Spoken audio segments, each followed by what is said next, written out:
çavên min ezman bûn li stêrkekê digeriyam Kurya min nîşan bide gelek caran ez winda bûm di nav siyên gumanan de lê dengekî ji hundir digot tu ne bi teneyî her tîrêjek heyviyek nû dida min ronahiyek nerm di dilê min de diçirisî tu stêrka min di asîmanê min netarî de ronahya min di her kêliya zehmet de navê te di her nefesê de ye wekî stranek pîroz evîna te di damarên min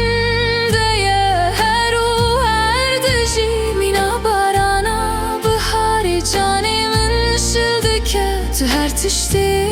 min ya ku ez jê hez dikim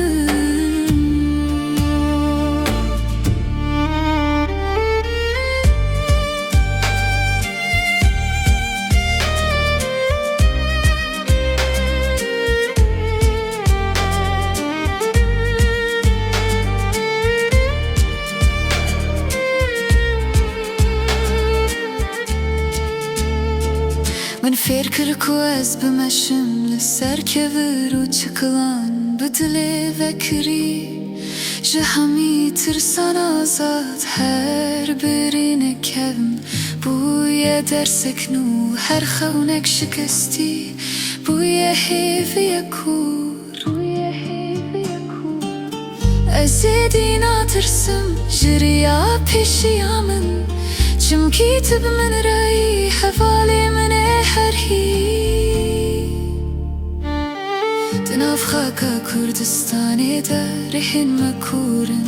çîrokên bav û kalan di her xwîna me dene